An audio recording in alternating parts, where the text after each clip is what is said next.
saya record biar nanti kalau yang telat bisa baca lagi. Nah, kita akan bahas tentang kelanjutan diskusi kita. Ya, yang pertama adalah begini. Disadari atau tidak disadari, dimanapun teman-teman sekarang berada, ya, maksudnya masih di Indonesia kan, mungkin sebagian besar masih di Indonesia. Itu kondisi kita semuanya sedang mengalami krisis. Karena virus corona yang nggak kelihatan nih, itu berdampak ke ekonomi mikro, level perusahaan, sampai ke ekonomi makro, level nasional. Kenapa itu bisa terjadi? Nah, karena orang dibatasi geraknya. Ya, orang dibatasi mau pergi kemana nggak boleh, dibatasi ini itu dan seterusnya. Lalu daya belinya berkurang. Selain daya belinya berkurang, kondisi ini memicu namanya PHK. Ya kan? Ada beberapa perusahaan-perusahaan yang terpaksa mem-PHK karyawannya. Kenapa? Ya karena harus tutup sementara atau karena penjualannya menurun dan seterusnya. Nah, itu memicu banyak konflik dan krisis yang ada di negara kita. Nah, sementara kita begini, kalau kita bicara UMKM, kemarin awal bulan yang lalu, April, kalau nggak salah, saya diskusi sama teman-teman di Dinas Koperasi UKM dan seterusnya. Kita bicara data aja deh. Kita bicara data di Indonesia begini, teman-teman. Mungkin saya udah pernah share ya di kelasnya. Bahwa, nah ini kondisi kita. Ini jumlah penduduk di Indonesia, teman-teman tahu lah ya, jumlah penduduk di Indonesia itu kurang lebih ada 260 juta. Itu ada yang masuk ke kategori miskin dan fakir miskin. Itu ada sejumlah 28 juta. 28 juta orang dia ada di kategori ini, miskin. Tapi kita nggak bahas itu. Karena kita bahas manajemen UMKM. Nanti kalau bicara ekonomi makro atau tentang kebijakan publik, kita bisa bicara itu. Tapi karena kita bicara UMKM, kita fokusnya ke piramida yang lebih atas, yaitu yang di sini, yang saya kotak merah ini. Tuh. Usaha mikro sampai usaha menengah, karena kita bicara UMKM, ada mikro, ada kecil, ada menengah. Coba lihat berapa jumlahnya. Usaha mikro. Usaha mikro sendiri itu jumlahnya udah hampir 60 juta unit usaha. Sementara usaha kecil itu jumlahnya 680 ribu. Dan usaha menengah sekitar 60 ribu. Sekitar 60 ribu ya. Sini hilang, nggak apa-apa. Tapi intinya, dari usaha mikro sampai kecil, sampai menengah, itu jumlahnya 60 jutaan. Ya, dari sini. Usaha mikro, kecil, dan menengah jumlahnya 60 jutaan. 60 juta unit bisnis atau unit usaha yang ada di Indonesia. Berapa? 60 juta. Sekarang kita begini ya, kondisinya. Saya coret-coret sini ya. Misalnya unit usahanya adalah 60 unit usaha. Dari 60 unit usaha itu, misalnya satu unit usaha punya karyawan 2 orang aja. 2 orang aja. Siapa? Dirinya sendiri atau ownernya. Ya, ownernya 1 sama karyawan 1. Saya ulang. Ada, tulis ini aja ya. Nah, misalnya UMKM kita ada 60 juta. Ada 60 juta pelaku usaha atau 60 juta UMKM. Satu UMKM itu karyawannya 2 orang. Ownernya 1, ya kan? Ownernya 1, terus karyawannya 1. Misalnya orang jual lotek, ownernya 1, terus ada karyawan 1 yang bantu buat masak, ngulek-ngulek apa namanya tuh, kacang dan seterusnya 1. Tukang tambal ban, ownernya 1, terus karyawannya 1, shift-shiftan gitu. Ya, 2 orang. Berarti berapa orang yang kerja di sektor UMKM coba? Ada 60 juta unit, 1 unit yang kerja 2 orang. Berarti kita bicara tentang nasib 120 juta orang Indonesia. Kalau kita bicara UMKM, ya. Berarti kita bicara 120 juta orang yang ada di sektor itu. Nah, bayangkan ketika kondisi krisis kayak gini, kondisi corona seperti ini, misalnya 120 orang itu, ya, yang kerja di 60 juta UMKM tadi, yang kerja di sini, yang kerja di 60 UMKM tadi, itu ternyata usahanya harus tutup atau stop produksi atau nggak lagi jalan. Bayangkan, 120 juta orang nggak kerja. 120 juta orang kehilangan penghasilan. Padahal mereka harus tetap makan, harus tetap buka puasa, harus tetap sahur, harus tetap siap-siap buat lebaran. Implikasinya apa ke ekonomi makro? Ya, bisa jadi kriminalitas meningkat. Ya, bisa jadi ya chaos. Karena 120 juta orang, bayangin aja itu hampir setengah penduduk di Indonesia kerja di sektor ekonomi eh, usaha mikro, kecil dan menengah. Nah, itulah kenapa UMKM ini jadi penopang, benar-benar jadi penopang negara kita ini. Mau chaos apa mau enggak tergantung dari UMKM-nya. Nah, untungnya UMKM ini memang banyak yang bisa survive karena dia kreatif gitu. Awalnya dia jual apa misalnya tas kulit. Sekarang orang nggak boleh pergi kemana-mana, nggak boleh jalan-jalan kemana-mana. Tas kulitnya penjualannya berkurang, ya udahlah. Aku punya mesin jahit, aku bikinlah masker, bikinlah APD dan seterusnya. Ya, bisa kan? Nah, itu digunakan supaya mereka tetap survive. Tapi tidak semua bisa survive. Problemnya di situ. Ingat di pertemuan pertama saya bilang sama teman-teman, manajemen UMKM ini tidak hanya bertujuan supaya teman-teman pinter, supaya teman-teman dapat nilai bagus, supaya teman-teman dapat pengetahuan. Tapi juga saya pengen nanti suatu hari nanti teman-teman jadi orang yang hebat, cerdas, bijak. Ada yang jadi pejabat, ada yang jadi pengusaha hebat, ada yang jadi ya pimpinan di perusahaan besar. Nah, kontribusilah sama UMKM karena segitu orang yang kerja di UMKM. Ya. Goal kita apa? Jadi leader atau jadi problem solver, jadi konsultan. Nah, itulah goalnya teman-teman belajar UMKM. Karena kita bicara tentang nasib 120 juta orang. Nah, solusinya gimana? Terus kondisi UMKM di tengah wabah ini seperti apa? Tidak akan kita bahas hari ini. Besok akan kita adakan sesi sendiri untuk bahas gimana ya kondisi UMKM sekarang. Berapa yang tutup, berapa yang justru bertumbuh, berapa yang nggak karu-karuan. Nah, itu nanti akan ada sesinya sendiri. Jadi hari ini kita akan bahas tentang bagaimana tools atau cara untuk mencari kebutuhan yang sesuai sama konsumen. Nah, hari ini kita akan bahas topiknya yaitu namanya adalah tentang value proposition canvas. Mungkin ada yang udah pernah dengar di kelas yang lain, ya. Mungkin ada yang udah pernah dengar di mata kuliah yang lain, entah tentang apa biasanya bisnis apa ya, bisnis internasional atau di kewirausahaan atau apapun itu biasanya ada, mungkin pernah dibahas. Tapi kalaupun belum ataupun sudah, saya cuma recall aja karena ini alatnya powerful banget. Ini menyambung tugas yang kemarin. Tugas dari saya kemarin adalah teman-teman kita minta untuk bikin bisnis model canvas di Wellflare kan. Nah, kita minta bisnis model canvasnya 9 sel itu diisi. Nah, value proposition itu adalah salah satu di dalamnya.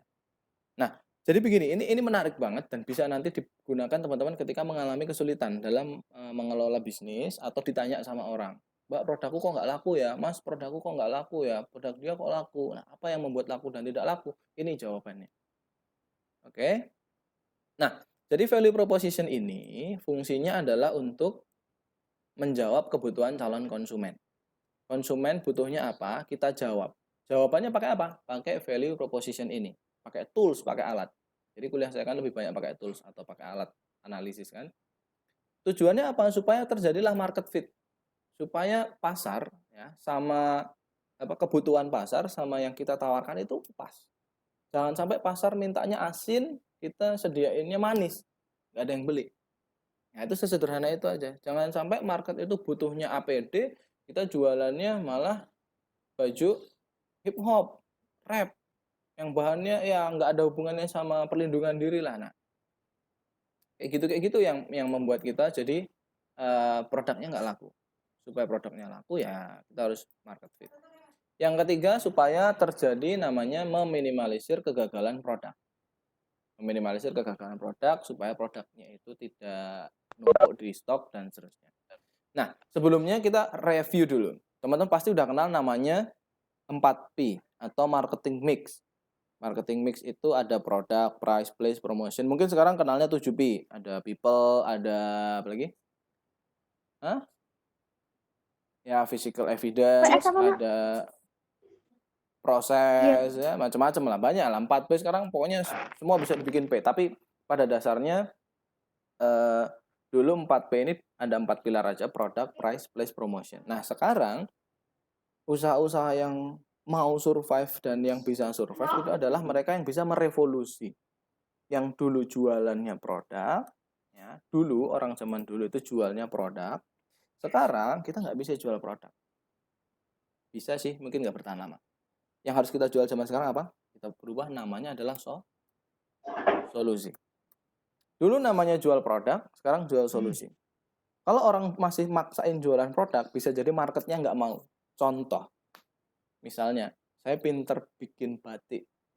Misalnya ya, saya UKM, saya pinter bikin batik, saya suka batik yang motifnya itu adalah rumus matematika. Ada Pitagoras, ada logaritma, ada eksponensial, ada trigonometri yang lain, dan seterusnya. Saya bikin motif batik semuanya matematika. Terus saya melempar ke market. Nih, aku punya produk batik terbaik. Kenapa terbaik? Ini rumus matematika. Jadi kalau ujian nasional nggak perlu ngepek, udah ada di bajunya, gitu kan misalnya. Berapa orang yang butuh? Berapa orang yang mau beli itu? Nah, sedikit pastinya. Kenapa dikit? Karena produk itu atau pengusaha itu, atau ini tadi kalau di contoh ini saya ya, kita fokusnya adalah product oriented. Aku bisanya bikin batik, motifnya rumus, ya udah aku jualnya itu. Padahal bisa jadi marketnya nggak butuh itu. Bisa jadi marketnya butuh yang lain.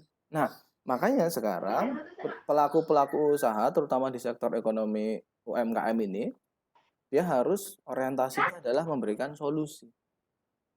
Gimana taunya supaya nemu solusi? Ya, dia harus datang, harus tanya ke beberapa target marketnya. Pak, Bu, saya pengrajin batik, kira-kira Bapak Ibu itu kalau beli batik, sukanya yang kayak gimana ya batiknya? Motifnya apa ya? Harganya berapa ya? Bahannya apa ya? Nah, itu. Supaya bisa jadi solusi. Buat siapa? Buat market. Supaya nggak jualan produk, tapi jualnya solusi. Gitu ya. Lalu yang kedua, price. Kita bicara price, harga. Orang zaman dulu, coba bandingin teman-teman, terutama yang suka belanja online. Suka belanja online sebentar. Saya mute bentar ya. Oke. Ada yang nggak bisa saya mute, pemirsa. Oke, nggak apa-apa. Di mute ya teman-teman. Suaranya masuk ke teman-teman yang lain. Ian, oke. Dah. Nah, kita bicara ke price. Terutama teman-teman, ya biasanya perempuan, laki-laki juga ada yang sukanya window shopping. Window shopping, lihat-lihat Instagram, lihat-lihat jualannya orang gitu kan. Wah, dulu ada tuh harganya. Orang-orang jualan di Instagram ada harganya. Sekarang udah mulai hilang. Sekarang udah jarang orang jualan di Instagram ada harganya. Ya. Memang beberapa ada. Kalau segmennya adalah middle low. Kalau middle low, segmen produknya itu middle low, rata-rata dia masih ada harganya. Tapi kalau middle up gitu ya, biasanya dia nggak nulis harga di media sosialnya. Ya. Kenapa orang zaman sekarang udah mulai jarang menulis harga di sosmednya? Gitu. Karena pada dasarnya, ya, price atau harga itu udah bergeser, nggak lagi ngomongin harga. Orang itu udah mulai bosen ngomongin harga, tapi orang itu mulai ngomong namanya nih nilai atau contoh begini. Contoh begini. Misalnya teman-teman punya sepatu baru. Alhamdulillah, dipakai di hari raya. Oke. Misalnya punya sepatu baru, Ventela lah mereknya, Local Pride. 99% mirip Converse. Oke. Jadi si Ventela itu misalnya, teman-teman punya produk Ventela baru. Wah, temennya ada yang ngelihat, wih sepatunya baru. Terus temennya nanya, kamu kemarin beli itu harganya berapa? Kira-kira rasanya gimana? Nyaman nggak di temen? Harganya berapa? Nyaman nggak guys? Ada apa nih ya?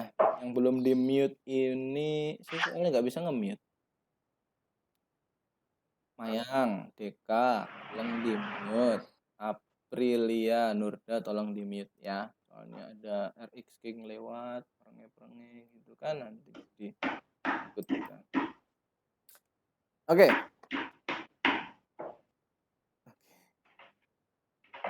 Oke. Bisa di mute.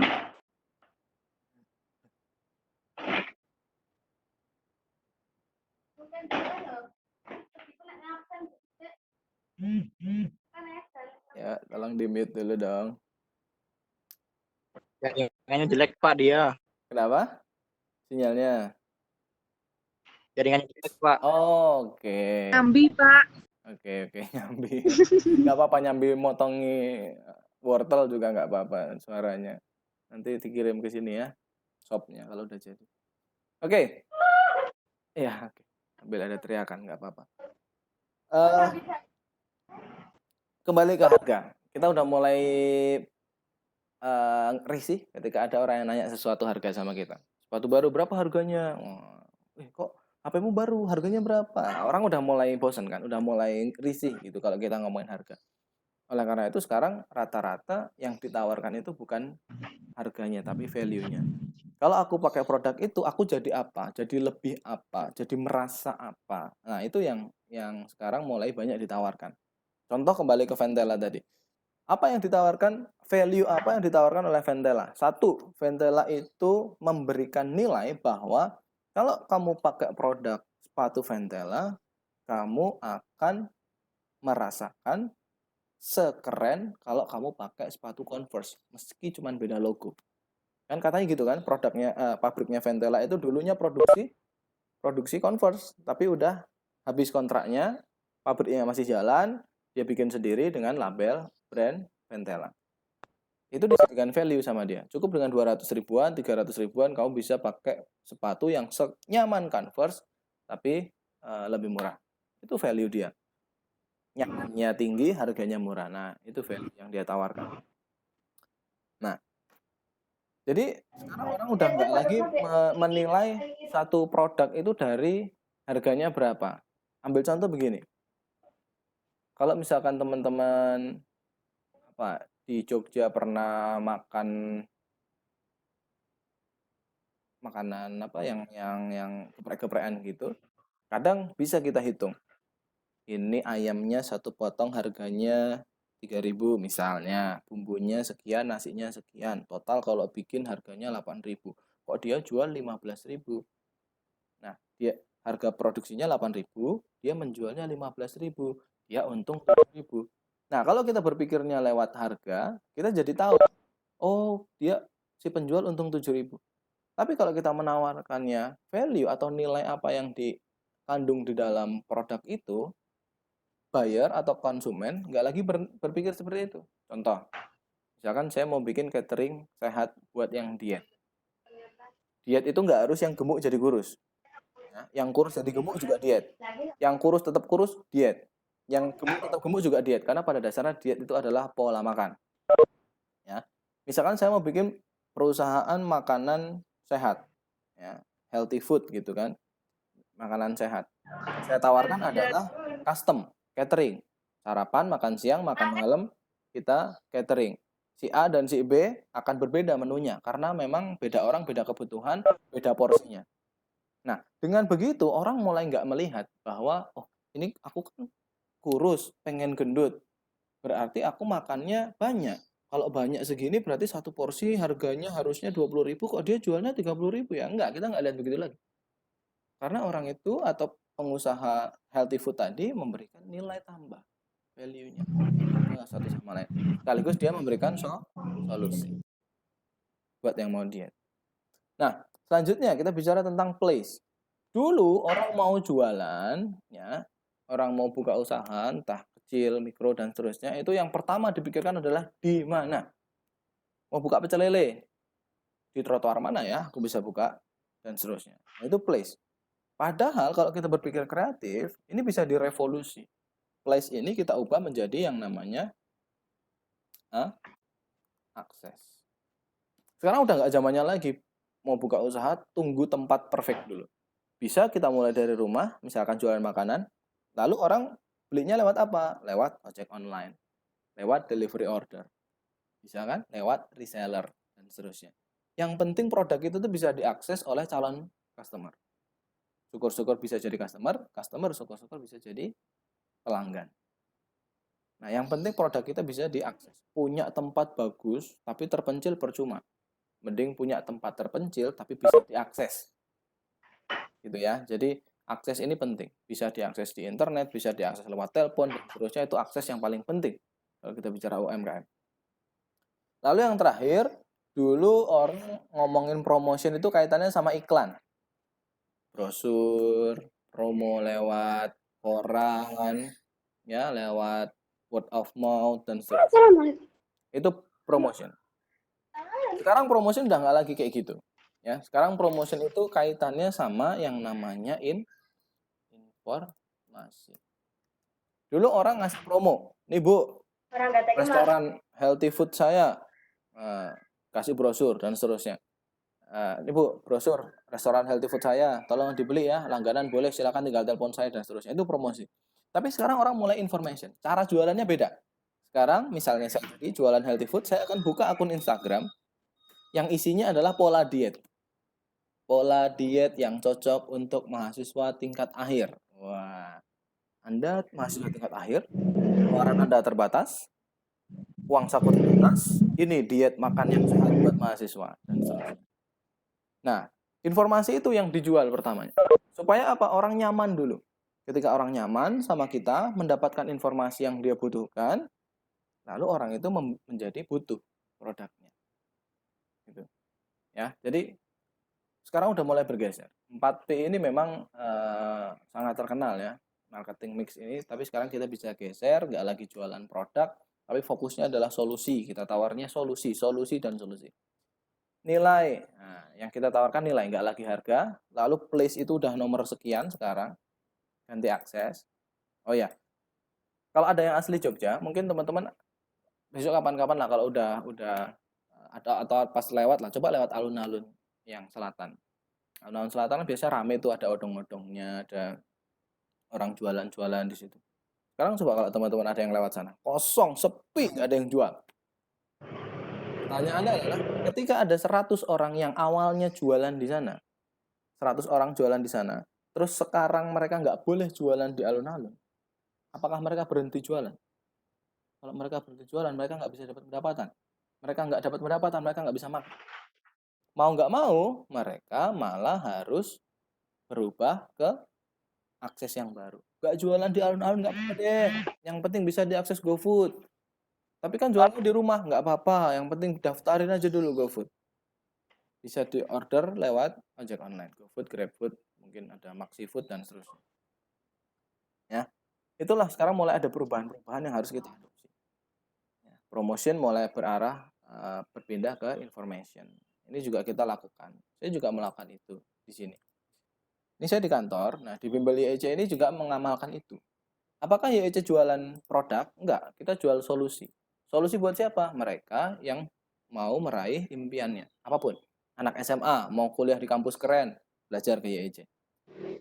Udah kuliah di kampus keren, pengen jadi PNS, pengen masuk ke BUMN, belajar sama YEC. Kita jadi solusi untuk mereka yang mau mencapai mimpinya. Lalu, bicara harga? Enggak, kita bicara value. Artinya apa? Kalau orang datang ke sini, ya, mereka kan harus bayar memang, tapi dengan biaya yang dia bayarkan dibandingkan dengan impian yang mereka raih, itu lebih besar impian yang mereka raih.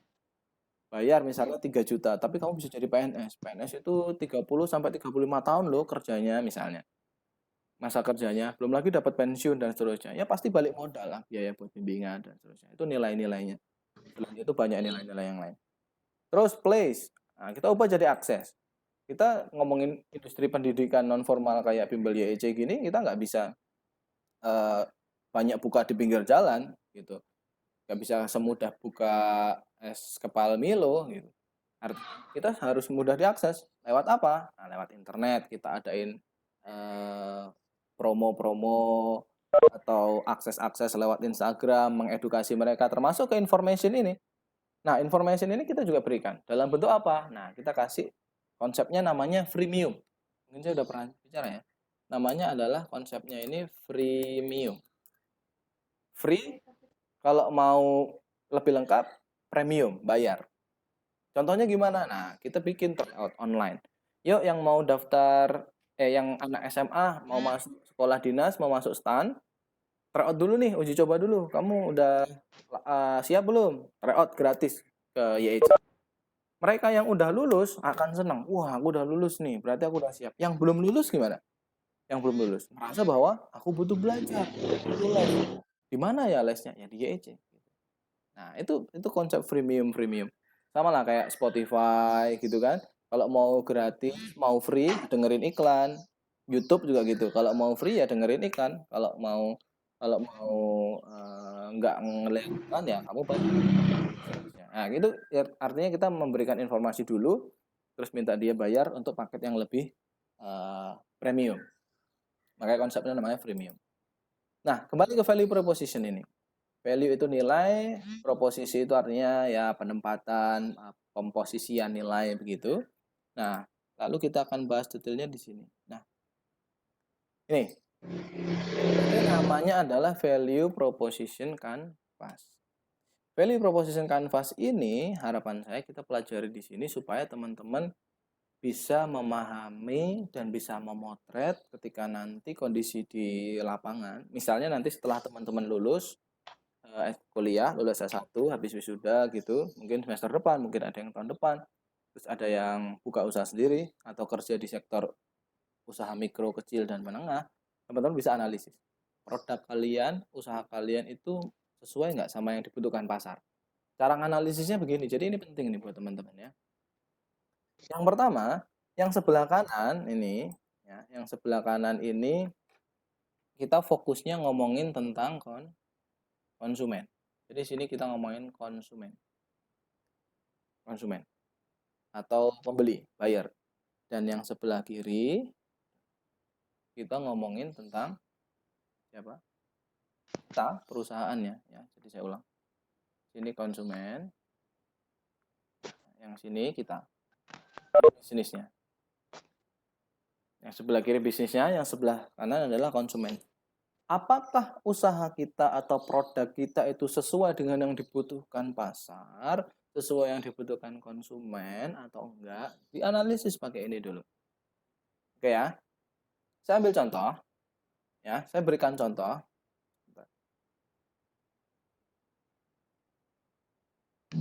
Silakan masuk. Ada yang tertahan di luar. Oke. Saya berikan contoh. Nah, nanti tugasnya teman-teman. Nah, ini udah mulai tugas nih. Makanya ini harus serius tegakkan duduknya teman-teman. Tugasnya teman-teman nanti adalah satu, bikin learning diary tetap. Ya, bikin learning diary tetap. Seperti kuliah itu bikin learning diary tetap. Yang kedua, nanti teman-teman coba bikin value proposition canvas seperti ini dipraktekkan. Kemana Pak bisnisnya? Bebas. Mau kuliner boleh, jasa boleh, fashion boleh, apapun lah boleh. Tapi harus dianalisa pakai ini. Inovasi-inovasi apa yang ada di kepala teman-teman, dianalisisnya pakai ini. Saya kasih contoh dulu. Ya, saya kasih contoh, nanti teman-teman tinggal membuat versi teman-teman sendiri. Oke ya, kita ambil contoh yang mudah aja. Kan biasanya gitu toh, dosen itu ngasih contohnya gampang, ngasih tugasnya susah, ujiannya susah, ya enggak ya. Memang sudah begitu, saya dulu juga gitu kok pas kuliah, balas dendam. Oke. Ya, oke kita bicara value proposition canvas. Yang pertama, kita harus fokus ke yang sebelah kiri dulu. Nah, yang sebelah kiri sini. Kita ngomongin namanya customer. Nih, ini ya. Nanti pojok kiri atas ini ditulis dulu. Ditulis di sini. Namanya apa? Kita kalau sekarang supaya mudah kita bahas tentang taksi online. Biar gampang ya. Taksi online. Taksi online itu apa? Yaitu Uber, Gokar, dan sejenisnya. Kita analisis kenapa taksi online itu ada di Indonesia dan langsung boom meledak, langsung hebat, langsung valuasinya nggak karu-karuan. Kenapa itu terjadi? Nah, kita buktikan bahwa alat ini bisa menjelaskan. Ya, pertama kita contohnya adalah di taksi online. Nah, karena ini sesinya sesi diskusi, ya silahkan kalau teman-teman mau interaktif boleh, mau open mic boleh, dihidupin mikrofonnya boleh, dengan catatan belakangnya agak hening ya. nggak terlalu berisik, nggak lagi di proyek, nggak lagi di tengah jalan gitu-gitu, boleh. Ya, karena ini lebih seru kalau teman-teman ikut terlibat. Oke, silakan dihidupin aja mikrofonnya. Nggak apa-apa. Ini udah mulai diskusi kok, jadi santuy aja. Yuk, boleh. Ya, silakan dihidupin aja nggak apa-apa. Yang pertama, untuk menganalisa value proposition ini, ya, pertama kita harus kenalan dulu sama yang namanya customer jobs di sebelah sini. Ini namanya adalah customer jobs atau apa? Tugas-tugas atau pekerjaan-pekerjaan konsumen. Kalau kita ngomongin taksi online, sekarang coba kita lihat dulu. Nah, kaget toh. Dulu ketika teman-teman masih kecil mungkin ya, atau udah besar mungkin. Pas zaman belum ada Gojek, Gokar ya, Grabcar dan seterusnya, adanya taksi konvensional. Nah, kita list dulu pekerjaan apa yang harus kita lakukan di awal sebagai seorang konsumen. Jadi sekarang posisinya begini. Posisinya semua 31 orang yang ada di kelas ini saya anggap sebagai semuanya CEO-nya Gojek. Ya, CEO-nya Gojek ada 31 orang. Sekarang kita berpikir seperti Nadiem Makarim, kenapa dia bisa berpikir bikin Gojek. Ya, oke. Jadi semua kalian adalah CEO. Satu. Yang kedua, kita lihat konsumen. Kita lihat zaman dulu. Zaman dulu orang itu kalau mau cari taksi, ya, itu urutan-urutan kejadiannya gimana sih? Kita coba analisis ya. Orang mau nyari taksi, pertama, saya kasih tahu dulu. Contoh dulu ya. Bisa dia telepon. Telepon siapa? Telepon garasinya kan. Misalkan di Jogja ada. Ya, ada taksi jas, macam-macam. Telepon dulu. Halo, saya Hafid. Mau pesen taksi di Jalan Kusuma Negara. Berapa lama? Oh ya sebentar saya carikan dulu. Lama lagi gitu kan. Tuh, yang pertama telepon. Yang kedua, kalau nggak telepon, nggak bawa HP, nggak punya HP, orang zaman dulu kan jarang punya HP, wartel pun jauh-jauh. Telepon atau kita ngapain? Nunggu. Nunggunya harus di pinggir jalan. Di tengah jalan ketabrak, di tengah kampung nggak kelihatan. Gitu kan? Jadi harus telepon atau nunggu. Oke ya, urutannya begitu. Pertama harus telepon atau nunggu. Yang kedua apa? Setelah kita telepon atau nunggu, taksinya datang. Dikit. Enggak dikit juga sih. Untuk taksinya. Apa pekerjaan kita selanjutnya setelah taksinya datang? Yuk, ayo share dong. Biar Manggil. Hah? Manggil. Oke, boleh. Melambaikan tangan. Oke, melambaikan tangan. Dadah. Oke, panggil. Melambaikan tangan ya. Pak, saya yang pesen, Pak. Woi. Pesen gitu. Oke, setelah dipanggil, kita masuk kan? Oke, masuk. Setelah masuk, nah, saya kan udah bantu tuh masuk. Habis masuk ngapain kita di dalam? Apa Pak taksinya langsung jalan? Ngomong Ngasih juga. alamat. Hah? Ngasih alamat, ngasih tempat Mana tujuan. nanya Ya, mau oke. kemana. Tujuan. Oke. Tujuan. Ya. Pasti kita harus jelasin tujuannya mau kemana. Pasti. Pasti. Ya kan? Nggak mungkin Pak taksinya punya ikatan batin sama kita gitu ya. Terus, habis itu nomor 5. Pak, saya dari rumah mau ke UST. Rumah saya misalkan di Wirobrajan, dekat sekolah gitu. Pak, saya mau ke UST. Nah, sama sama Pak sopirnya dibawa ke UST. Nah, apalagi di sepanjang jalan kita ngapain? Kalau zaman dulu naik taksi gitu. Curhat. Tunjukin arah. Tahu jalan. Ngasih tahu jalan. Oke. Pak, lewat sini aja biar lebih cepat. Oke. Curhat, boleh. Apalagi? Apalagi? Yang paling bikin deg-degan di dalam taksi konvensional tuh apa? Apa kira-kira? Harganya. Nah, itu yang paling penting. Ketika kita di dalam, yang fokus jadi titik kita itu tuh argonya itu loh. Ya, jalan terus 1.500, 3.000, 3.500, apalagi macet jalannya, lampu merahnya panjang, wah, tekan keringat dingin. Waduh, duitnya mek 20.000, kok udah menunjuk angka 18.000 ini mulai deg-degan. Pak, saya turun sini aja, Pak. Kenapa, Mbak? Duitnya kurang, gitu kan? Pak, saya turun sini aja, Pak. Kenapa, Mbak? Duitnya kurang, gitu kan? Ya, itu yang terjadi, ya. Jadi kita ngelihat argo. Itu yang terjadi. Ya, jadi kita ngelihat argo. Oke.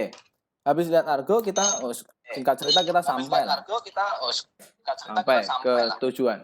Setelah sampai ke tujuan, Setelah turun. sampai ke tujuan, Turun terus udah bayar dulu ya, enggak enak banget. terus udah bayar dulu. Bayar. Ya. Oke. Tes. Ya, oke. Tes. Oh iya, mantul ya. Kalau banyak yang di-unmute jadi mantul ya suaranya ya. Oke. Ya mantul ya. Kalau banyak yang di-unmute jadi mantul ya suaranya. Ya. Ya, unmute-nya kalau mau ngomong aja, gengs. Oke, gengs. Nanti lagi ya. Oke. Oke. Kalau dalam bahasa Indonesia artinya? Oh, udah. Nggak ada. Oke. Oke ya. Jadi itu urutan-urutan konsumen mau nyegat, mau naik taksi itu gitu. Telepon dulu. Habis telepon, manggil. Ya kan, manggil. Pak, saya Hafid. Bapak siapa? Oh iya, saya sopir. Oh iya, benar. Terus masuk, kasih tahu tujuannya, saya mau ke UST, Pak. Lewat sana aja ya, Pak, biar cepat. Oke, di jalan bisa curhat sambil deg-degan ngelihat argo. Wih, argonya mahal banget, duitnya cuma mepet gitu. Setelah sampai kita bayar, selesai. Dan bayarnya harus, jangan lupa, harus cash. Begitu. Nah, itu kira-kira namanya adalah customer jobs. Dah, ya, oke. Yang selanjutnya setelah customer jobs, kita enaknya dulu deh. Kita ngomongin customer gain di sebelah sini. Ada namanya customer gain atau kebahagiaan, kesenangan, keuntungan apa yang dirasakan oleh konsumen ketika dia naik taksi. Nah, kira-kira apa nih teman-teman? Ketika orang naik taksi itu senangnya apa sih? Senangnya customer gain di sini ya. Senangnya dia apa misalnya? Satu, Ada AC. ada AC, betul. Adem toh, lumayan. Bisa diantar.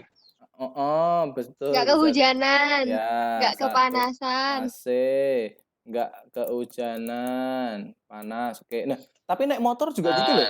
Panas. Oke. Nah, Kan saya udah pernah cerita kan? juga gitu loh. Saya udah pernah cerita kan? Naik motor itu kalau hujan nggak kepanasan, kalau Naik panas motor nggak itu kalau kehujanan. hujan nggak kepanasan, kalau panas nggak kehujanan. Ya, Iya, Pak. Iya, benar kan? Makanya. Iya benar kan? iya Makanya. bener. Pak Hafid nggak salah. Nggak salah. Baik banget ngelegani. Oke, lah, apa-apa. 3. Nggak salah. Baik banget ngelegani. Terus. 3. 1 AC, 2 nggak kehujanan, ya, nggak kepanasan. Yang ketiga Nggak apa? capek. Bisa diantar. Betul. 2 nggak Bisa diantar. kehujanan. Nggak Tidur capek. dulu. Ya nggak Bisa kehujanan. tidur. Ketiga apa? Bisa diantar. Lagi. Betul.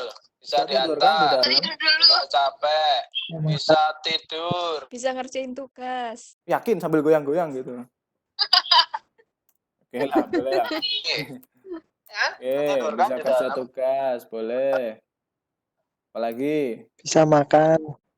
Bisa makan, bisa Sambil goyang-goyang gitu. makan sambil ngerjain tugas, sambil tidur, sambil goyang-goyang. Bonus. Oke. Bisa kamu ya? Makan sambil ngerjain tugas, sambil sambil goyang-goyang. Bonusnya. Oke. Sambil dengerin ngaji ya. Oke. Ya. Sambil dengerin ngaji ya. Karena deket sama masjid sini. Karena deket sama masjid sini. Tambah pahala. Oke. Tambah pahala. Nah, itu yang customer gain. Oke.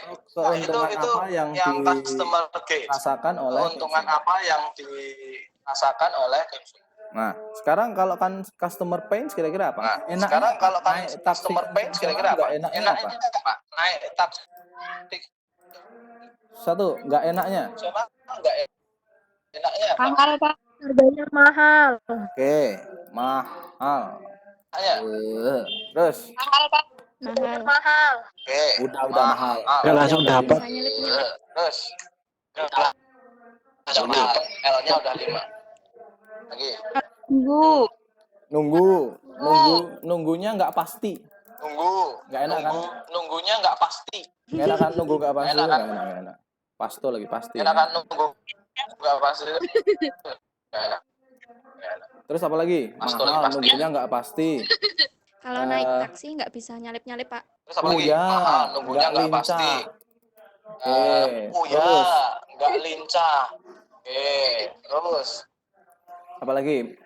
Bangga nggak naik taksi yang ada tulisan Apa lagi? taksi jas, bangga nggak naik Bluebird, taksi yang ada tulisan platnya taksi kuning gas, gitu? Bluebird, Ada rasa bangga gitu nggak? platnya kuning gitu, ada rasa bangga gitu nggak? Ya aja, Pak. B aja ya, Aja Pak, B aja ya. Kalau B aja ya. malah ada beberapa yang B malu. aja ya. Maksudnya malu Kalau- itu begini, Malah ketahuan ada beberapa yang malu. taksinya gitu. Maksudnya malu tuh begini, ketahuan taksinya gitu. Ya nggak? Ih, kamu naik taksi gitu. Ya, nggak? Ya Ih, kamu walaupun naik taksi. lebih baik daripada naik Ya walaupun becak sih, tapi ya lebih baik ada sebagian daripada yang malu gitu. naik becak sih, tapi ya ada sebagian yang malu gitu. Nah, terus apa lagi? Next. Nah, terus apa lagi? Ya, Next. Enaknya apa nggak enaknya naik taksi? Tukang ojeknya bau, Pak. Nah, tukang ojeknya bau, Pak. apanya yang bau? Apanya Tukang yang bau? ojeknya. Nah, ini kan taksi bro. Tukang ojeknya. Tukang ojek. Ini kan taksi, bro. Taksi mas, bukan tukang. Taksi mas. Iya, Mas tuh suka kayak gitu loh. Oke. Kita nggak tahu Oke. drivernya Kita nggak siapa. tahu Bau apa wangi? drivernya Nyetirnya siapa. enak apa nggak Bau enak? apa wangi? Ya kan? Terus itu tadi Nyetirnya bayarnya enak apa enggak? harus cash. Enak. Nah, kalau kita Ya kan? bawanya ATM nggak bisa, Terus itu tadi sulit. bayarnya harus cash. Nah, tuh Nah, nggak enak. kalau kita bawa Oke. ATM Terus nggak bisa. Sulit. apalagi ada lagi nggak? Nggak enaknya naik Nah, taksi nggak konvensional. enak. Oke. Terus apalagi ada lagi nggak? Nggak enaknya naik taksi konvensional. Kalau telepon berarti kita butuh pulsa. Kita Kalau harus telepon, ada pengeluaran berarti kita pulsa. butuh pulsa. Ya Kita nggak? harus ada pakai pulsa. pengeluaran pulsa. Nah, harus pakai pulsa. Bisa mahal, ya kan? Gak enak. Karena harus telepon ke sana. Belum Sama hal, belum tentu ya kan? langsung Nggak enak. ketemu. Nah, harus telepon ke sana. Nah. Belum tentu langsung ketemu. Nah, Nah, jadi harus telepon berkali-kali. Oke. Nah. Itu jadi harus yang telepon dirasakan berkali-kali. ya. Oke. Itu Sementara yang dirasakan ya, guys. Sementara saya mute dulu ya, soalnya suaranya mantul-mantul. Udah enggak nih. Nah, itu sama siapa tadi? Nadiem Makarim dulu dianalisa kayak gini kurang lebih. Ini gambaran umumnya ya. Jadi Nadiem Makarim ngelihat sama timnya gitu, brainstorm gitu. Oke, kita lihat dulu. Orang-orang kalau pada naik taksi itu urutannya gimana? Gitu. Satu, dia telepon atau nunggu. Setelah nunggu dia harus yang namanya manggil atau menentukan bahwa Pak, taksi itu pesanan saya atau bukan. Yang ketiga, kita masuk, habis masuk nggak bisa langsung tidur, nggak bisa, harus kasih tahu tujuannya dulu. Akan jadi nggak enak kalau ternyata sopirnya itu nggak tahu arah gitu. Wah, Mbak, maaf saya orang baru di Jogja, saya aslinya Boyolali gitu misalnya. Nah, kita harus ngasih tahu, oh ke sana Pak, ke kiri. Ya, nggak enak. Harus ngasih tahu jalan. Ya, bisa sih kita curhat gitu, Pak, saya ini mahasiswa. Saya tuh lagi pengen kuliah tapi kok libur dan seterusnya. Terus di jalan sambil kita lihat argo. Tapi hati-hati kalau curhat sama tukang taksi konvensional malah sama dia dilama-lamain. Biar apa? Biar dia dapat banyak. Ya kan? Dapat banyak kan? Semakin lama kita ada di dalam mobilnya semakin banyak. Nah, terus setelah sampai kita bayar cash. Nah, apalagi kesenangan kebahagiaan orang-orang naik taksi itu apa? Ya itu. Yang satu pertama, oke lah dia AC, nggak kehujanan, nggak kepanasan, dianterin, nggak capek, bisa tidur, ngerjain tugas, makan dan seterusnya. Nah, tapi nggak enaknya juga banyak. Satu mahal, nunggunya nggak pasti. Sebenarnya ada satu lagi ngomongin mahal, yaitu harganya. Harganya nggak pasti. Itu juga yang jadi bahaya.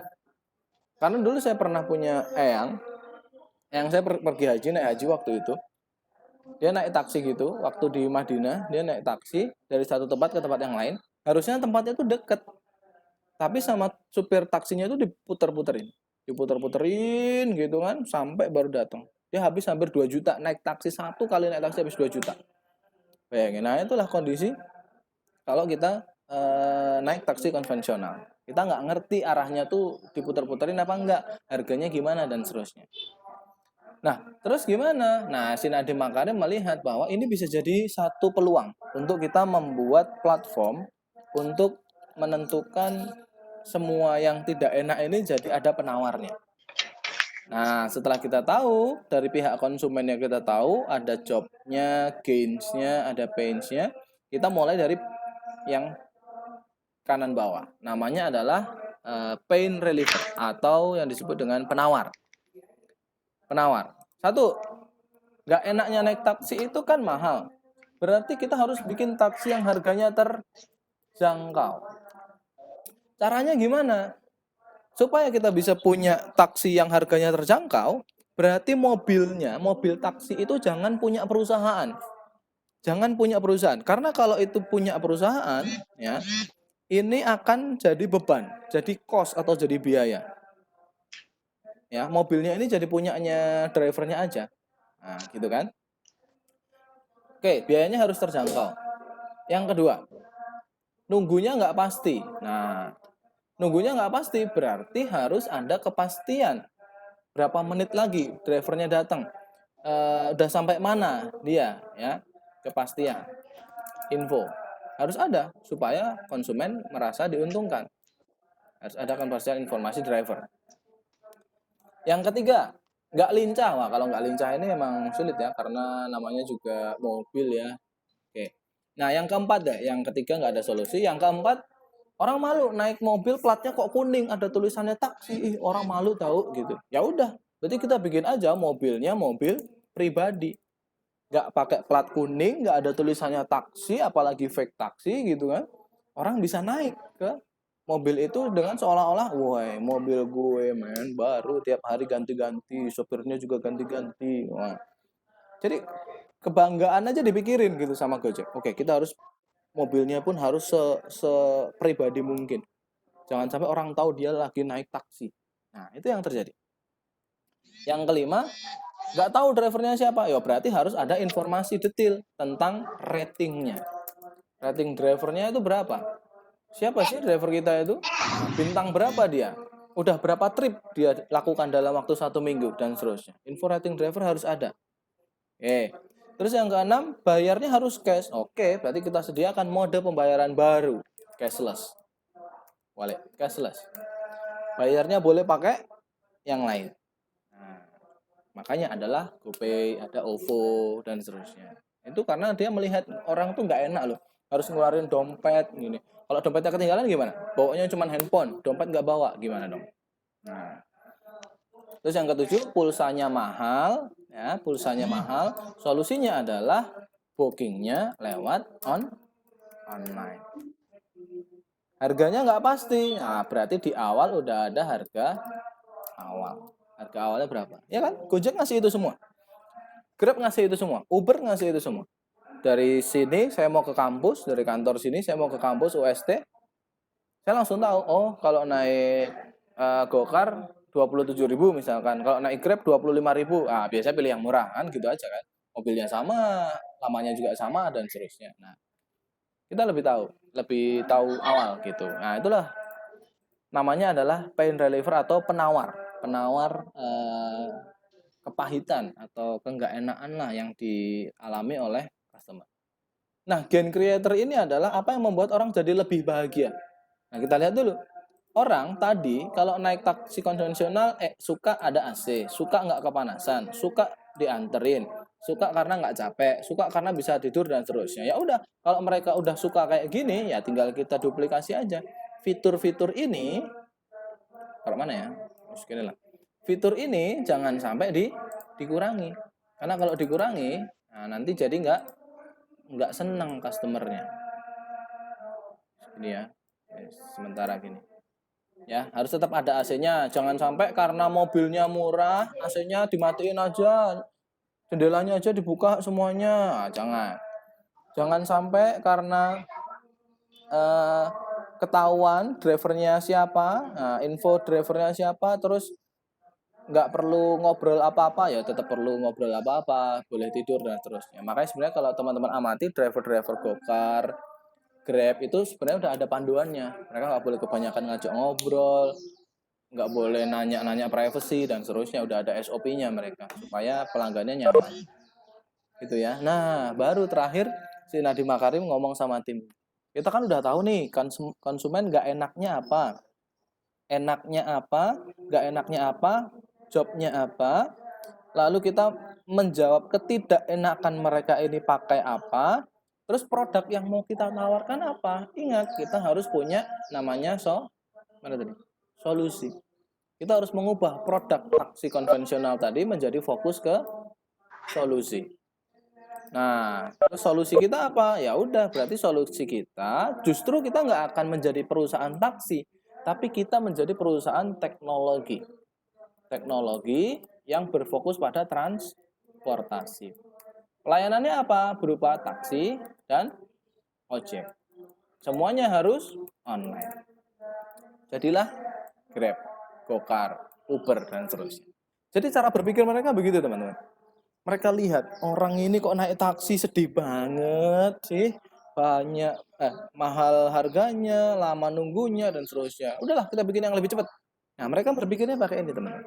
Ya, jadi ini adalah ilmu-ilmu penting para pengusaha miliaran dolar Amerika sana. Sesederhana ini sebenarnya menganalisisnya mereka. Jadilah Gojek dan seterusnya.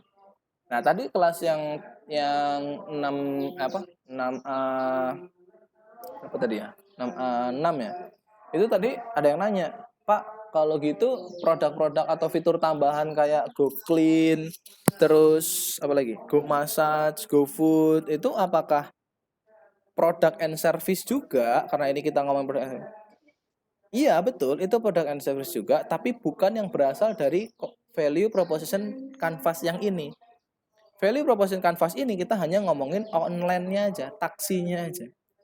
Kenapa bisa ada GoFood? Karena mereka bikin lagi kayak gini baru. Mereka bikin kayak gini baru.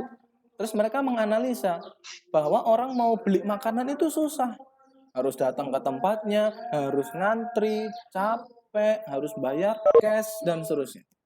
Nah, mereka menganalisa lagi kayak tadi. Orang mau pesan makanan jadul versus zaman now. Nah, mereka bikin, oke, kita bisa bikin namanya GoFood, namanya GrabFood, dan seterusnya. Ya, jadi satu value proposition Canvas ini bisa menjadikan satu solusi atau satu produk baru. Kalau mau yang lain, ya kita analisis lagi. Karena customer job-nya kan lain. Nyegat taksi sama nyari makanan lain. Gitu ya. Jadi, ini cara berpikir orang-orang hebat sana dalam menganalisa bisnisnya ini baik apa enggak, bertahan apa enggak, market fit apa enggak, cocok enggak sama yang mau beli. Ketika cocok, wah udah enggak karu-karuan, pasti dia langsung boom berkembang.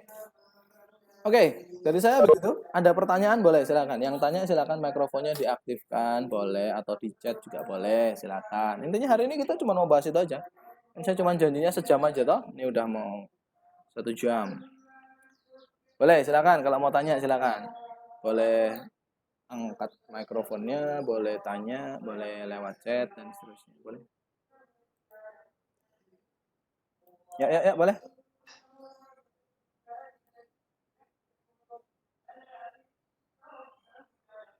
Boleh. Ayo. Pak, saya mau nanya, Pak. Boleh, silakan. Erni. Kan ini tuh digunainnya buat memodifikasi kan, Betul. mencari solusi. Berarti kalau buat ngebuat produk baru, benar-benar produknya baru itu, ini bisa digunain nggak buat nganalisis itu, Pak? Bisa. Asalkan produk itu menyelesaikan solusinya orang. Bisa banget. Contohnya apa contohnya? Kasih contoh, Erni. Contohnya apa? Nah, misalkan mau bikin apa, misal. Contohnya bikin mie sehat tadi, Pak. Mie sehat. Dari ya. Oke, bikin mie sehat. Saya tanya dulu, kalau mau bikin mie sehat, ada nggak mie yang tidak sehat? Ada nggak nih, Erni? Eh, ada Ada Pak kan? yang apa? Mungkin Ada kan mie yang nggak sehat? Nah, mie yang nggak sehat itulah yang kita jadikan benchmark, yang kita tulis di sini. Jadi yang pertama, customer job-nya ini nanti, oke kita bikin deh contohnya ya. Kita mau melihat mie yang kita mau bikin mie sehat. Berarti tulis dulu di sini, mie sehat. Nanti tugasnya teman-teman bikin kayak ginian ya. Jadi value proposition-nya kita membuat mie sehat. Ya, berarti kalau kita mau bikin mie sehat, kita lihat dulu mie yang nggak sehat. Karena sebenarnya there is nothing new in the world. Kita di dalam dunia ini sebenarnya nggak ada hal yang baru. Taksi online ada karena taksi offline. Mobil terbang ada karena udah ada mobil sama pesawat digabungin. Mobil tenaga air udah ada karena mobil sebelumnya tenaga bensin. Ruang guru bimbel online ada karena sebelumnya ada bimbel konvensional dan ada teleconference. Nothing new sebenarnya. Hampir zaman sekarang udah hampir nggak ada sesuatu yang baru. Yang bisa kita lakukan adalah apa? Benchmarking. Kita menentukan yang lama gimana, yang mau kita bikin kayak gimana. Contohnya tadi, kita mau bikin mie sehat. Oke. Yang pertama, mie yang nggak sehat, untuk mendapatkan mie yang nggak sehat, itu langkah-langkahnya apa? Customer untuk bisa dapat mie yang nggak sehat itu harus apa? Satu, dia harus beli ke warung. Dua, dia harus merebus. Misalkan kita bicara mie instan ya. Merebus mie-nya, mie rebus sendiri mie-nya.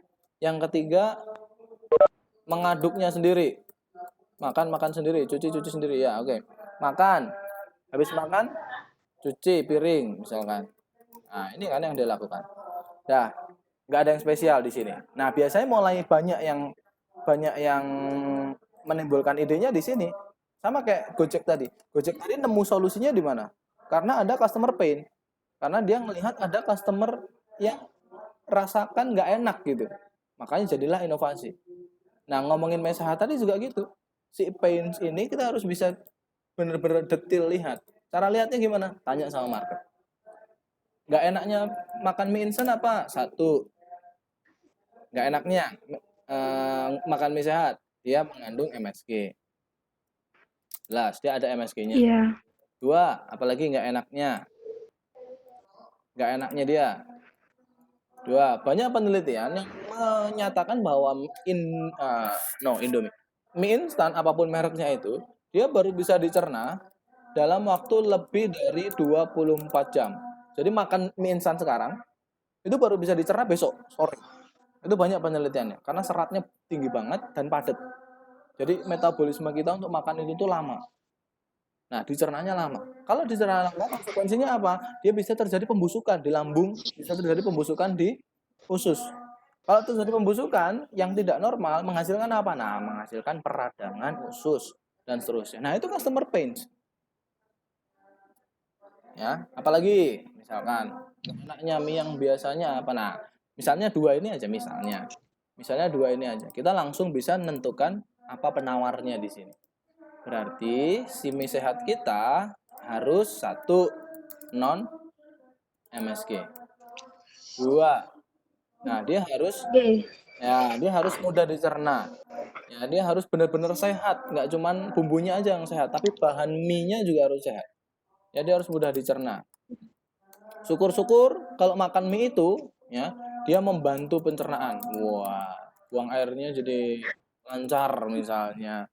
Apa dan seterusnya. Nah, ide itu bisa kita gali dan bisa kita dapat kalau kita tahu si customer pains-nya apa.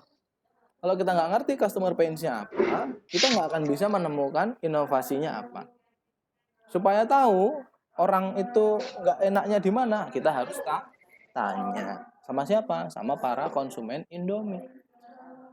Pak, nggak enaknya konsumsi Indomie apa? Nggak ada tuh, saya enak-enak aja makan Indomie. Next. Berarti dia nggak ngerti. Sampai kita ketemu orang yang merasakan, aku makan Indomie terus aku obesitas, Mbak. Awalnya beratku 58, sekarang 99. Karena makan Indomie sehari 3 kali. Wah, ini langsung jadi ide baru. Berarti si mie kita ini harus rendah lemak dan glukosa, gula. Banyakin apa? Banyakin proteinnya sama seratnya. Jadi produk baru. Nah, misalkan kayak gitu. Customer gain-nya juga dilihat ya. Kenapa sih orang suka mengkonsumsi mie instan? Ya salah satunya karena praktis, karena tinggal direbus, lalu ditetik selesai, ya kayak gitu-gitu. Ya. Jadi orang senang mie instan karena itu. Customer gain, customer pains-nya. Nanti baru di sini adalah mie sehatnya. Nanti ada di sebelah sini. Nah, tuh. Dari customer jobs ini terus ke customer pains-nya sampai ke customer gains-nya ini. Nah, ini yang bisa menuntun kita harus membuat produk yang seperti apa. Harapannya produk kita ini lebih sesuai untuk market daripada existing produk, daripada produk yang sudah ada. Gitu ya. Ya tentunya perlu edukasi market, perlu marketing, perlu adanya edukasi yang lebih detail dan seterusnya. Nah, caranya gimana? Ya itu tadi, kita harus membagikan sering-sering bagi-bagiin informasi tadi. Mana tadi? Nah, ini harus ngasih informasi ke orang bahwa waspadai makan mie instan yang biasa karena A, B, C, D. Solusinya apa? Solusinya adalah mie sehat. Kenapa harus mie sehat? Karena kita mengandung lebih banyak serat dan protein. Bisa dibeli di online, Shopee, dan seterusnya. Udah. Jadi pakai 4 hal ini aja kita langsung bisa bikin model bisnis baru. Itu ya. Ini ya. Boleh, yang lain boleh silakan. Ya Pak, makasih. Oke. Yang lain boleh. Silakan kalau ada yang mau tanya.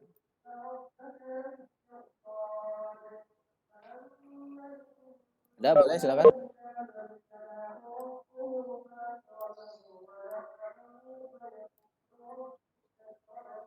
Gak ada? Oke, kalau nggak ada atau sambil nunggu misalkan yang ada. Jadi hari ini materi kita cuma situ aja. Jadi tadi kita bicara tentang review bahwa UMKM itu jumlahnya banyak loh. 60 juta UMKM yang ada di Indonesia. Kalau satu UMKM ada 2 orang, artinya 120 juta orang yang kerja di sektor ekonomi, perusahaan mikro, kecil, dan menengah. 120 juta orang. Kalau lagi krisis, mereka pasti kena dampaknya. Gimana kondisi mereka sekarang, gimana solusi untuk mengatasi krisis, gimana pasca krisis, nanti akan kita bahas di pertemuan selanjutnya. Ya ini review aja bahwa mata kuliah kita ini memang penting untuk bisa berkontribusi buat negara kita. Lalu kita ngomongin value proposition, tadi ada tools, ini adalah tools atau alat untuk menjawab apa sih kebutuhan konsumen supaya market fit. Terus ada namanya 4P itu berevolusi. Dulu itu fokusnya produk, price, place, promotion, kita ubah jadi solution, value, access, dan information. Ini semuanya udah mulai berubah. Nah, ini kita analisis untuk membuat value proposition canvas-nya begini. Nah, nanti tugasnya teman-teman, nah ini udah mulai tugas. Tugasnya teman-teman adalah, teman-teman silakan sama kayak yang ditanyakan Ernie tadi. Teman-teman buat sendiri, ya, value proposition canvas kayak gini. Nanti ditulis ya, di PowerPoint boleh, di Word boleh, di desain di Corel juga boleh. Yang penting bagus, bisa dibaca, detail gitu. Teman-teman bikin sendiri. Kira-kira mau menganalisis bisnis apa? 1, mau bikin Thai tea. Nah, kenapa bikin Thai tea? Karena melihat Thai tea yang sekarang itu kandungan gulanya terlalu banyak, bikin gemuk, bikin orang diabetes dan seterusnya.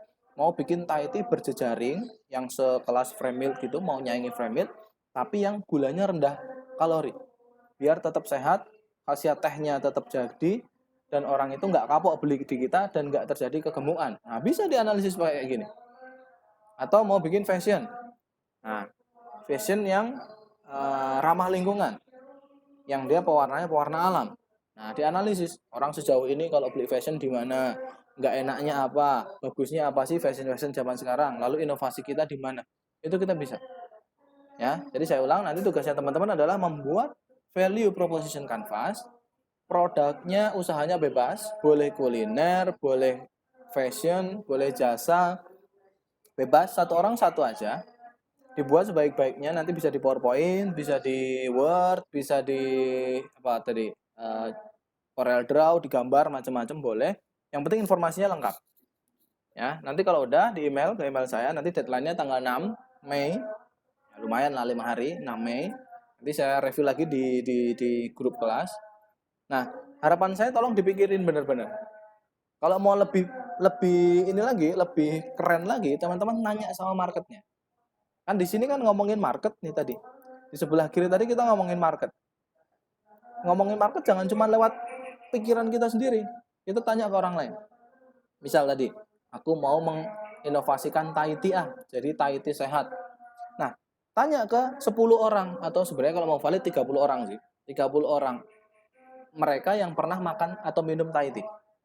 Wah, kelas ini aja udah banyak banget kan, udah 30 lebih kan. Nanya aja, dari kelas lain, dari keluarga, dari teman-teman yang lain, tanyakin aja. Kalau kamu minum Thai tea yang sekarang itu, enaknya apa, nggak enaknya apa? Nah, enaknya, apa ya, enaknya seger, murah, apalagi ada di mana-mana, gampang nyarinya dan seterusnya. Ya udah, kalau mereka merasakan itu kebahagiaan, nanti harus kita bikin di tempat kita juga harus ada. Gak enaknya apa kamu beli Thai tea sekarang di Thai tea yang ada? Nah, itu manis banget ya, aku tuh sering sampai batuk. Nah, terus aku kalau minum itu tuh malah aus. Minum Thai tea kok malah makin aus. Nah, itu juga jadi customer pain. Kalau minum Thai tea yang di sana, itu tuh yang jualin lama. Nah, berarti kita bikin yang lebih instan dan seterusnya. Dari situ kita akan menemukan satu ide baru yang lebih fit sama marketnya. Ya, tolong harapan saya nanti dibuat sebaik-baiknya. Ya, syukur-syukur nanti teman-teman idenya itu adalah misalnya ada yang punya usaha sendiri atau mau buka usaha, boleh ditulis, Pak, saya mau bikin usaha mie sehat. Ini analisis saya. Terus nanti pitching sama saya boleh. Pitching sama saya boleh. Pak, menurut saya ini prospeknya bagus nih. Mau bikin ini, tapi terkendala sama nggak ada mentornya, nggak ada pendampingnya, sama modalnya kurang. Nah, nanti saya bantu. Tapi yang penting idenya harus orisinil, idenya harus bagus, harus ada keunikan di dalam produk yang baru ini. Nanti kita bikin bisnis bareng-bareng juga nggak masalah. Nanti yang jalanin teman-teman, saya bantu apa, cari investor atau saya yang invest ke situ, atau kita kerjasama atau apapun itu, ya itu nanti harapannya bisa jadi bekalnya teman-teman untuk memulai usahanya atau usaha orang tuanya dikembangin, boleh, kenapa enggak? Banyak teman-teman saya yang orang tuanya punya jasa jahit gitu di rumah, terus dia ngembangin. Zaman dulu sampai sekarang orang jahit kok mereka yang datang ke rumahku sini. Buat kita yang datang ke mereka jadi layanannya premium, boleh. Itu kan customer pain diubah menjadi pain reliever, menjadi peluang. Jadi tukang jahit panggilan. Nah, tukang jahit panggilan datang ke rumah, ukur, coba cek bahan, fitting dan seterusnya. Motifnya bisa macam-macam, ngobrolnya bisa lebih lama, harganya bisa lebih mahal, kita dapat uangnya lebih banyak. Gitu boleh. Inovasi itu banyak banget caranya gimana ya. Jadi silakan nanti dibuat masing-masing. Oke, dah, tentang tugas sama tentang materi ada pertanyaan nggak? Nah, udah mau sejam nih. Saya janjinya sejam biar nggak boros. Ada yang mau bikin buka puasa juga nanti telat nanti bukanya. Ya, apa ya? Boleh silakan. Ada yang mau tanya, boleh silakan.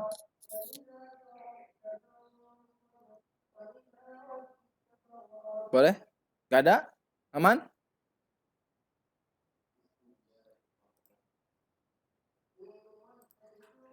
Boleh, kalau ada yang mau tanya boleh. Ya, halo? Passwordnya? Oke, aman ya. Passwordnya, nggak ada passwordnya. Oke, kalau gitu, kalau nggak ada yang ditanyakan, ataupun nanti ketika ada pertanyaan, Pak, pas bikin kok susah ya, aku lupa ya, apa itu ini, apa itu, dan seterusnya, mau nanya, boleh. Nanti di grup aja diskusi, Pak, aku lupa tentang ini, aku lupa tentang itu, nanti boleh. Tanya aja diskusi di grup tentang si value proposition canvas ini, terus nanti kita diskusinya lewat grup aja, silakan mengerjakan tugas, dicoba dulu. Nanti kan akan menemukan kebingungan ketika nyoba. Ya, kalau udah nyoba, udah ngerti, baru nanti kita diskusikan lagi. Oke, hari ini gitu aja. Jadi dari saya materinya sedikit, tapi semoga bermanfaat. Ya, dapat pahala puasa-puasa, belajar dapat pahala. Harapan saya nanti nambah ilmu. Saya tutup. Selamat sore, salam dan bahagia. Assalamualaikum warahmatullahi wabarakatuh. Waalaikumsalam. Waalaikumsalam. Wabarakatuh. Ya, terima kasih. Pak. Ya, terima kasih. Makasih, Pak. Ya, terima kasih. Oke. Puasa